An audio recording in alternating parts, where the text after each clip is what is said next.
I would have something to talk with Paul McCartney if I met him, because I think he's cool. I know it's completely unfashionable, but fuck fashion. What's the point? Silly love songs I love. Yeah, totally. Aye. Son of Crowley. Oh. Loch Fine Oysters. That's where I walked past Princess Anne. I used to go into Loch Fine Oysters just at the top of Loch Fine. I went there one time coming back from fuck knows where I was. I was driving the fish van. I had a job driving a fish van up to Oban during the winter for a few years in a row. And one time I was up here, I'm going to stop in and get some smoked mussels. I went in, got a packet of smoked mussels, was walking out. I was walking past, it was a Land Rover Defender, a green one. Then a woman walked past me and kind of nodded as if to say hello, and I was up here. Up here and got back in the truck. I was fucking Princess Anne. There you go. The horns and stuff like yeah. Or hands across the water. Hands across the water. Water. Paul McCartney does kick ass. We're actually, I would say, if you watch the camper van video thing I did, we went into a guitar shop in Dundee, and the guy was telling us, he was up here, is it the Beatles when they were playing the hall next door to escape all the screaming teenagers? They kind of went down into the basement and then came through this door and along that corridor. And this used to be an ironmongery shop, and went up out the ironmongery shop, and it was up here. All right, I was up here. Quite funny. Loch Fine Brewery, yes. I like them on Facebook, and I don't think I've ever actually tried it. That's just is that the same bit? Yeah, that's not that's only a couple hundred yards away from the oyster bar. I've been to the oyster bar in my boat. That was a fucking long walk though. High tide, it's fine. The problem for you with metal in the 70s was no horns, no strings, no woodwinds. I don't know about the 70s. Is there not all that crap in Black Sabbath Sabotage?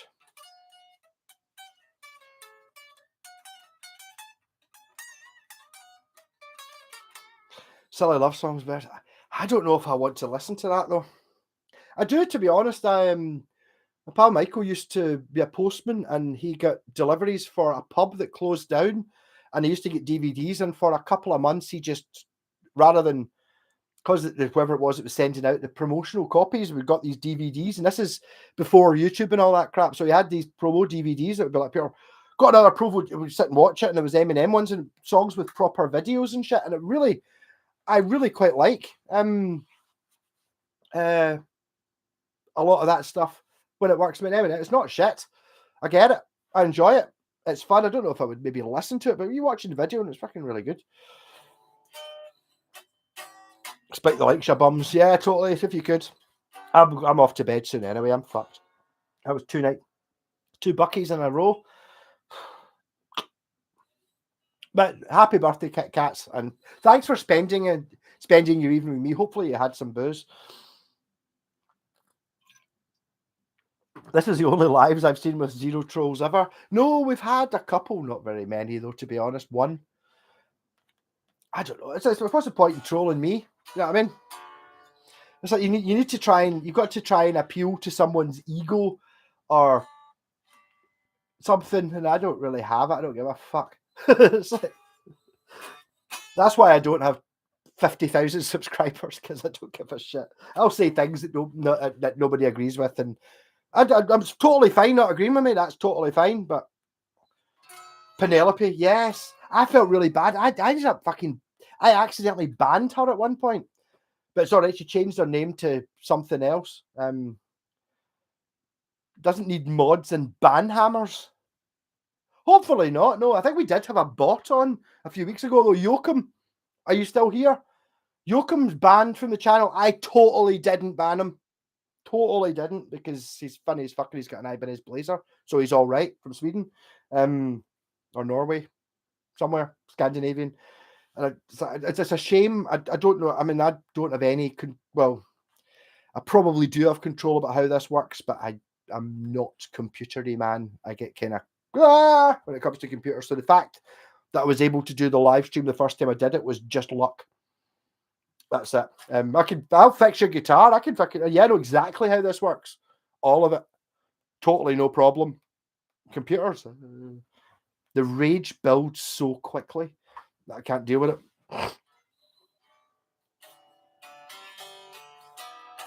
Penelope was just a lurker. She stumbled on it, didn't have a clue. Her and her hubby were just proud nudists. The thing was, like, with Penelope, the lab, was it, she changed her name to something, the lab skeleton. It was really funny. Everything she ever posted was hilarious. It was quite offensive and stuff, but it was always really funny. To get to the point of not really knowing, I didn't really get it, but it was really fucking out off the wall, bizarre and funny. I wouldn't class her as a troll or him as a troll.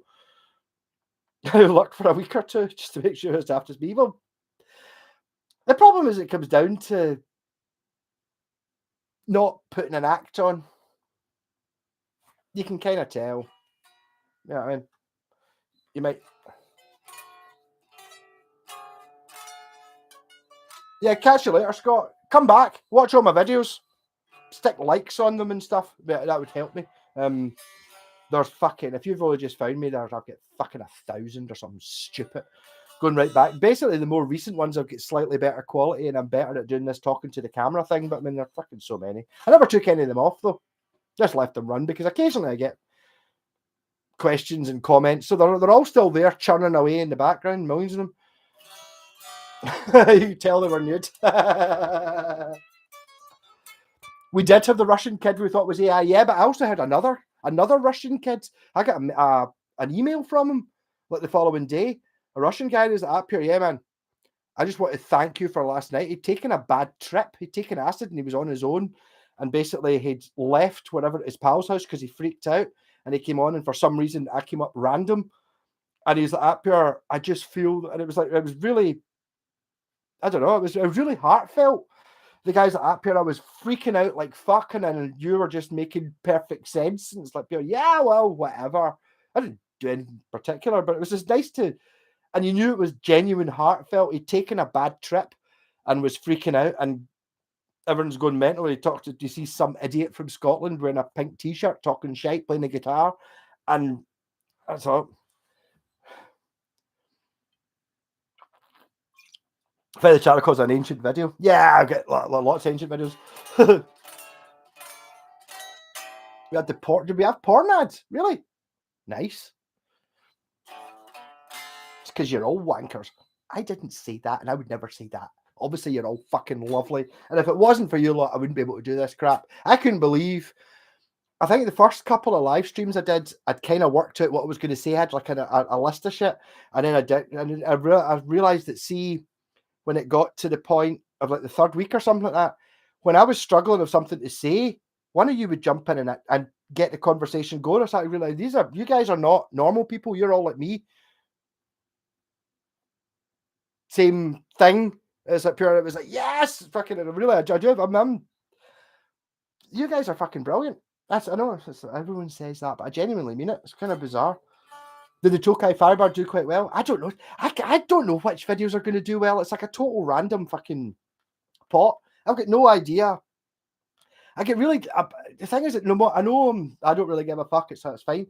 It is really annoying when I do a video of something that I think is going to be really good, and it's pulling in. It's got 50 views, and you're like, really? And then I do something stupid, fucking, that means nothing. That literally I thought of it. I hit record.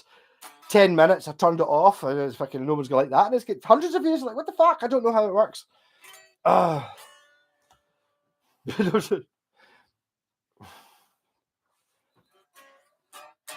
Japanese guitar, I'm mad into the Japanese guitars. That's my favourite thing. But I mean, there's only so much I could do. And I've stopped buying them like a mad lunatic. I've only bought 2 guitars, 3 guitars.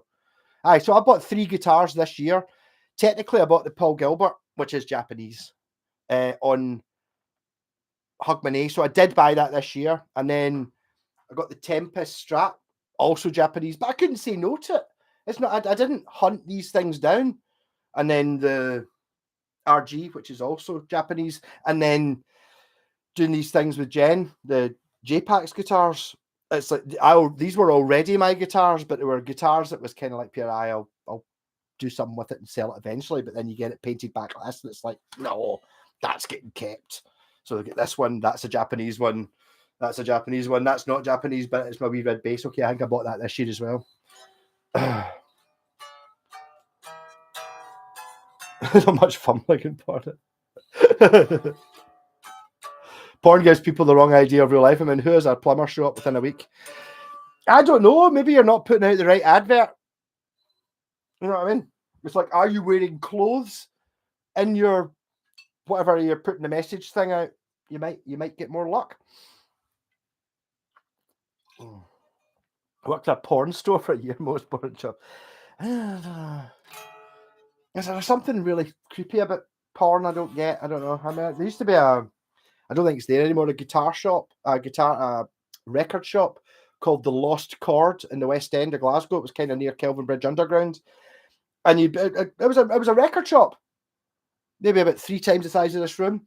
And you'd be looking through the records, about the records you get in like plastic bags. You'd be looking through the records and up here, and suddenly it would be porn mags, like, but the same amount of porn mags as there were records. And it's like, the idea of buying a used record, I'm kind of fine with it. You know what I mean? Somebody's bought this record and they've listened to it a few times and put it back in the sleeve. The porn mag, you're like, it's not something I would want secondhand. But I think he actually made more money from the porn things. And I remember the first time I was ever in the shop, I was like a student, sitting looking through the records. I'm actually finding a lot of Steppenwolf records in there for some reason. But and a guy comes up here, what have you got for me, John or Jim or whatever? Is that up here? I've got a two girl Thai massage. And he's like, up here. It was like a VHS. He was like, up here. He was up here sitting there going, like, up here.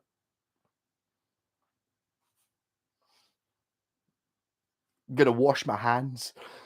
I don't know how I'm gonna wash my hands, but I'm gonna fucking wash my hands before I go home. And technically, Hogmanay, I think, In Search of the Lost Chord, Moody Blues, amazing cover, and it's got the bit where the first song on In Search for the Lost Chord's brilliant. Never been a huge Moody Blues fan. I've got a few of their records because they were 50 pence, but the Search for the Lost Chord, I did Brown Through Tarmac. That's ba-dum, ba-ba-dum, bam, bam. That's good.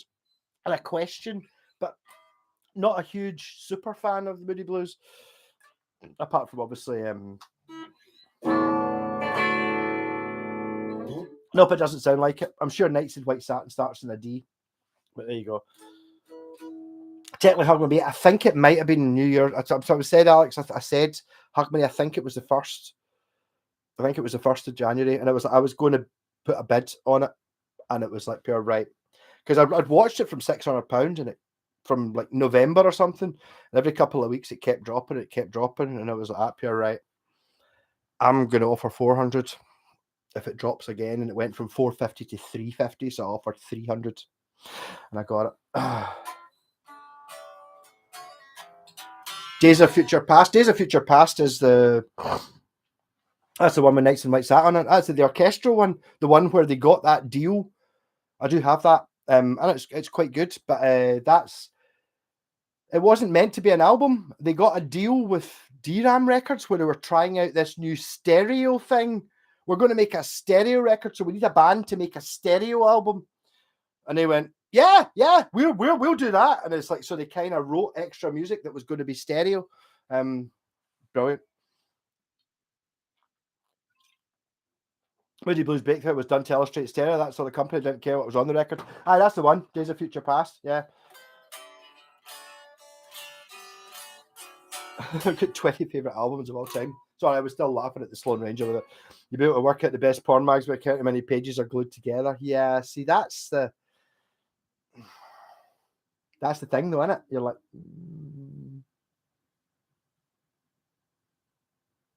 I remember, I think it was one of my mum's pals was talking about, never bought second-hand books because you don't know who was reading that. Somebody's reading that in their bed, and it's like, after you're up here, because paper's obviously quite absorbent, so you're like, yeah, totally buying a book. I suppose it depends which book it is, but I mean, I never thought, because obviously paper's going to hold. No, we're not talking germs, we're just talking about the ideas of it. It's like,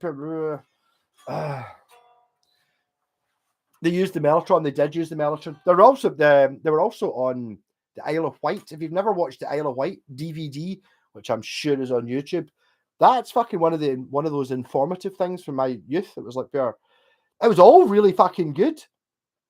The Isle of Wight film of the concert, like fucking yes. I just couldn't believe how much there was on these things. And then compared to people going, oh, U2, Nirvana, and Oasis, they're great. And you're like, up here. Well, you watched the Isle of Wight. I think the first time I had it was on video, and you put it on, and it was like the fucking Doors and Hendrix and Jethro Tull and the Who, and and fucking the wee things like the nights the Moody Blue. You're up here. Music is not now what it was then. That's not going to Tea in the Park and seeing Radiohead. No. Look at this, and it's all completely different types of music. That's all fucking amazing. Try to sleep with the sticky pages, Mr. White. That's because you're not using your tarp properly. Sorry, I get a free sock. Oh dear. I was at the Isle of Wight Festival and my mum had me tied to her back in a poncho. That's fucking rock and roll, Stevie. 4 mags and a free sock. We didn't have that deal here. Sloan Ranger value for money. Mills, Boone and Kenneth. I don't know. I think you've all gone too dirty for me. I don't know. I don't know how that works. Did buy a porno mag one time in Paisley. The one I've ever bought. Yeah. Used to find... I remember being a kid and it's like you go see it down the old railway line. Why did people... You would find porno mags, like, well, a couple of times in the bushes. I assume teenagers were stealing them out of their dad's stash and hiding them in the bushes on the old railway line. I don't know. It's kind of bizarre. But I mean, honestly, the first half a dozen porno mags I ever saw were found outdoors in Scotland. So they must have been there for less than a couple of days. Or did people go and have a wank in the bushes? I don't know. I mean, we're really getting into a strange sort of thing I don't know anything about. But you used to see porn mags along the old railway line type thing for some reason. Spank Bank. Yes, porn. I don't know. I always found porn mags in the woods. Yes, in the woods. I don't know. I mean, it's like you're going to sit and have a wank in the woods. I couldn't do that. Oh. Maybe that's part of the buzz. Actually, I was doing a video with Spank Bank. Yeah, I was doing a video earlier on, which you'll probably see during the week. What was I talking about? I had a Gould Les Paul, which is like a lightweight Les Paul. It's kind of half as thick. And I got fucking sidetracked and I've started talking utter piss. I don't know whether I should put it out. I was like, yeah, I mean, it's like, this is like kind of like a Les Paul for people who don't like Les Pauls, you know, and it's like pure. I mean, some people like a Les Paul, like the way some people like to be tied up and whipped. You know what I mean? And kind of I went into a whole gimp suit conference. I was like, I don't know, I should maybe not put it on. Ladies' ankles. Oh, sexy. By a marble washstand. Yeah. Yeah, I don't understand. I don't get the, I don't know. BD. I can't remember. Is it a type of BC Rich? Pick up the BDSM. I don't get that at all. The idea of being, yeah, let's be honest. Even Michelle Rodriguez with her machete outfit on, getting like whipped. You're still getting whipped. Fuck that. I mean, yeah, totally. But I don't understand that. I don't understand the getting pain thing being fun or tied up or like sounds a bit like my worst nightmare rather than being, oh, it's pure sexy. I can't wait tonight to wear my leather shorts with penis hole in it where I can get fags stubbed out on it and all that. There, no.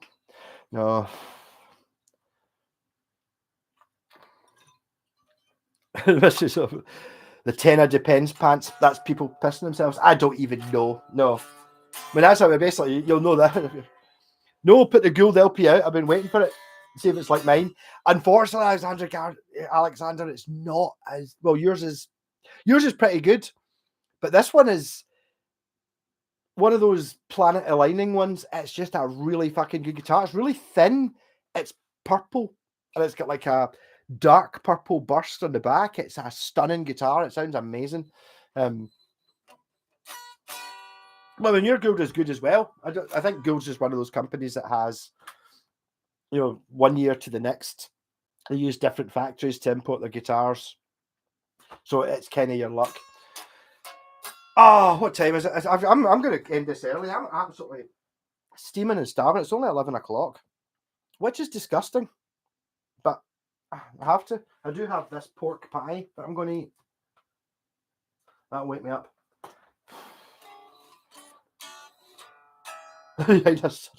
A subtle Russell Pontiac pen. No, see, that's like you did this to me the other day, Slow Ranger. You started trying to out dirty me, and it was up here. Yeah, fucking it was up here. Oh, you're a girl. Shit, I'm not going to win. Women are sick, I tell you. Yeah, they can out even when I'm trying to be. I can be really abusive, or not abusive. What's the word I'm looking for? Really ridiculous and over the top. I can't outdo a girl. No, they're sick.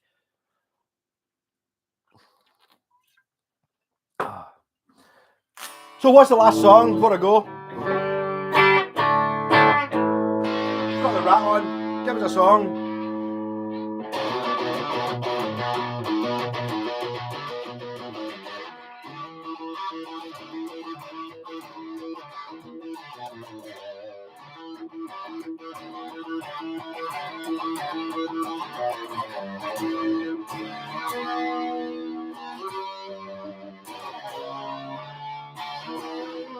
Did I play that last week? Is that one you know I could play?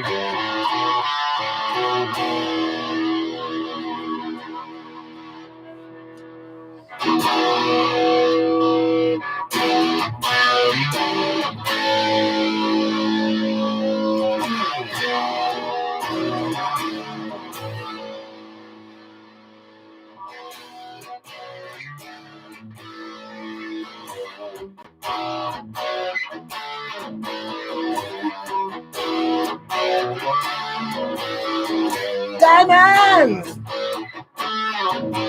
and dust. The band grew from man last. The Martinez, Shangri-La, burning, feeling up inside of me, burning, gotta set me free. I'm going down. The same setting. I can't remember. I'm too drunk to play. Breadfan, I can play the riff. Breadfan,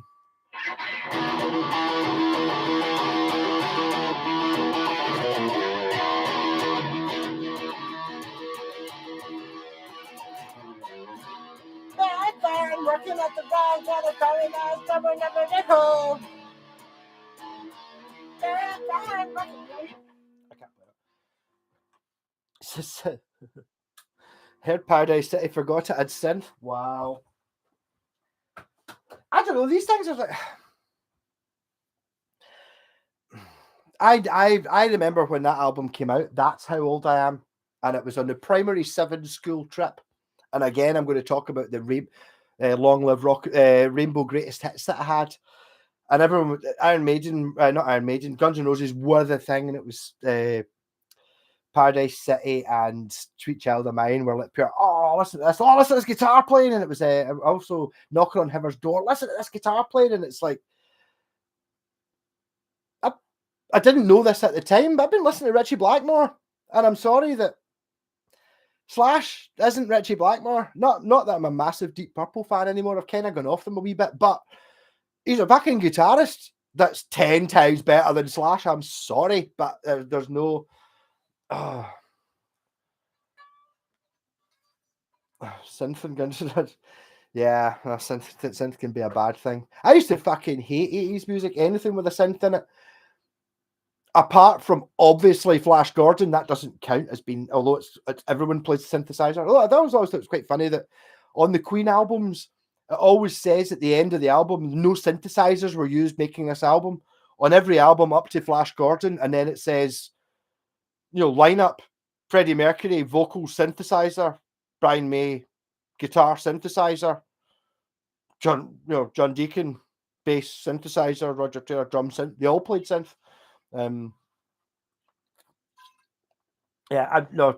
That's just not. It's not a Richie Blackmore. I saw Richie Blackmore with Blackmore's Night, actually, and I actually quite like some Blackmore's Night. I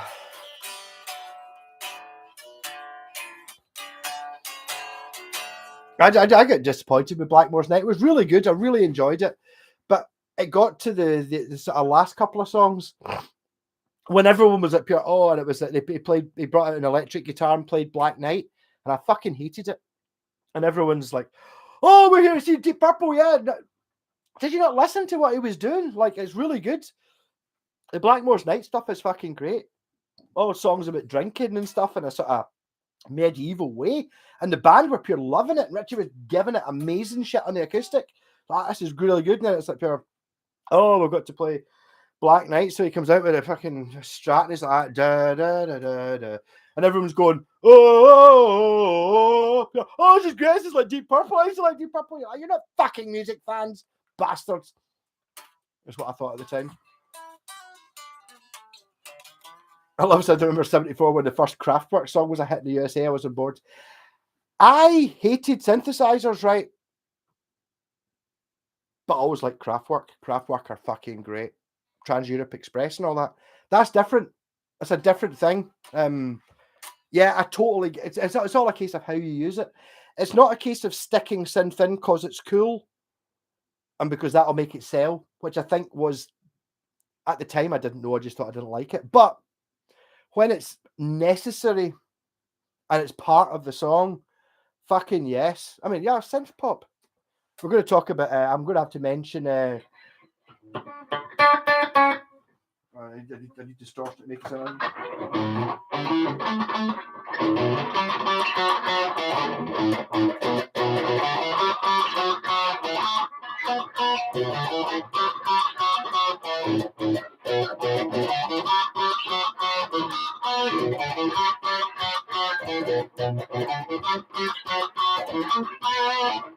No, don't you go? Don't do that. It was on. It was. I saw that on Top of the Pops, and it was what it was. That right, and it was, as you'd expect, one really geeky-looking guy playing a Moog Rogue or whatever it was, and a fat chick singing with short hair. That was it. Pure horrible, right? But it was in Tango and Cash as well, where it had like a dancer. I think it was Sly Stallone's sister in the film. And it was like pure it was like the Running Man, it was like silver outfits, and she was doing a sort of sexy dance, and it was smoke machines, and it sounded really expensive and shit, which it kind of did. But it was later on I saw when I saw actually what the actual band were, and it was a geek with a Moog Prodigy and a girl singing, which was amazing. OMG, so I don't know that much.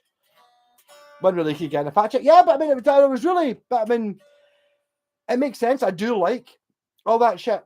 Now, I didn't at the time, but that's not what, by the time I heard since, it was later when the super producers had got a hand of it. Like, I don't know, even like, I think the first tape I ever bought was Michael Jackson Bad. That kind of synth, where it kind of worked with that, but later on you got music that wasn't pushing boundaries in any way. It was just putting synth in it so it sounded modern. And that really sucked with an awful lot of... when I was buying records of bands, I mean? I was buying, like your Deep Purples and all that lot. And then you would see the 80s albums and they would have all these synths in, which didn't have a function on it apart from to make it sound modern. And it's like, that's totally not what the synth should be. Synth pop is good, but I'm not a fan of the slip into rock. Well, there's places where it does fit, but no, it's got to be part of it. There's a pace where you put it in. It's the same thing happens now with films, where it's like the way all films are shit now. It's like they're trying to wedge lesbians in and stuff. And it's like, yeah, totally. It's totally fine if the main character, instead of being Bruce Willis, it's a bird who's a lesbian. That's totally fine. But Bruce Willis wasn't just a white guy. He had a character and there was a story. That's why Die Hard's good. Yeah. Whereas like pure, oh, we've got a black lesbian in, here we go. What's her character? Well, she's a black woman. Yeah. But what that's not enough. It doesn't matter whether Die Hard would have been just the same if it had been a black lesbian as the main character. It would have been exactly the same, but it's had to have the character, not just wedged in. I feel that happened an awful lot with synths. And things that trying to catch up and do, I don't know, not be real. But if it fits, you can use it, and it's great. But don't wedge shit in that shouldn't be there, which happens so much. Anyhow, I feel am I getting sexist and racist now? I don't think so. I'm not really that bothered.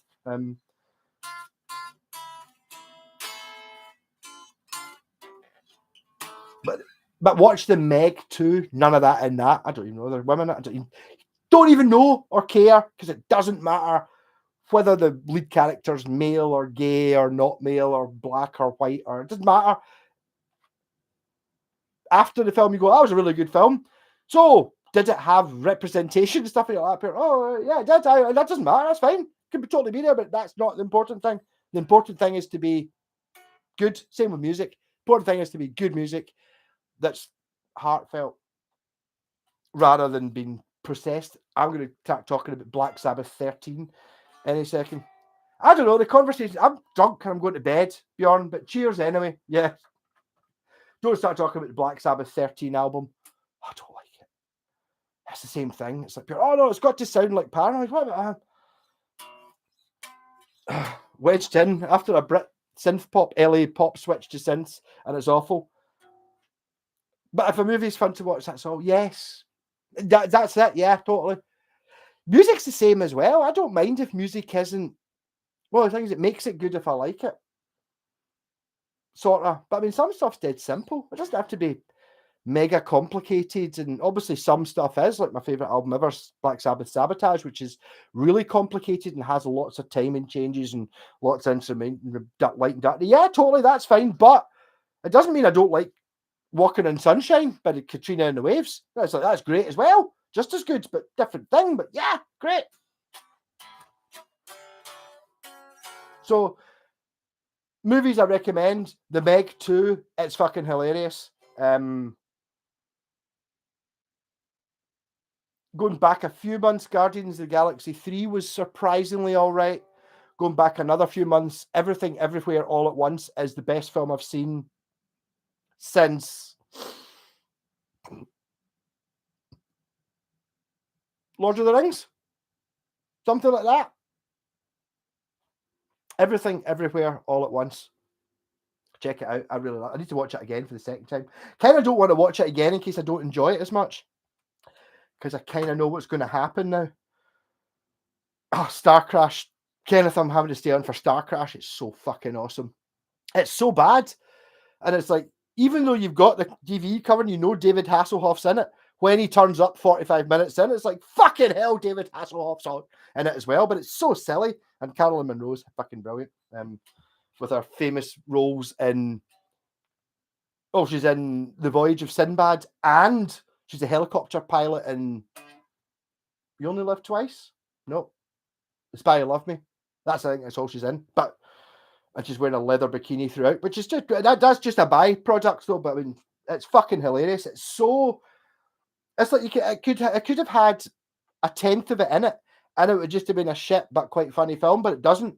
It's got all of it in it, so it gets more ridiculous to the point of going, what's going to happen next? It can't do that. Oh my god, it did do that, but it did it more than I thought it would. Ridiculous with the stop motion shit. Oh, fucking love it. Never seen Star Crash. Check it out, and I'm going to bed because I am fucking steaming. If you haven't liked, give me a like. That'd be awesome. And I will immediately just go straight onto YouTube as soon as this ends. Well, after I've gone for a piss. And I'll just put in the request manual review because I'll get fucking demonetized, obviously, again. Although this time I have talked about, I don't know, I've talked about quite a few topics. We're talking about, I don't even know. We're talking about gimps and BDSM. I was talking about, even just recently, they're talking about modern wokeness in films and shit. And I am woke. I'm sorry. I don't think there's anything wrong with being woke. That's fine. I'd rather be woke than a right winger. But demonetized. Rock on. Love you all. Thanks so much for helping me do this and letting me do this. Because if there was nobody watching, I wouldn't do it. Love you all. Mwah!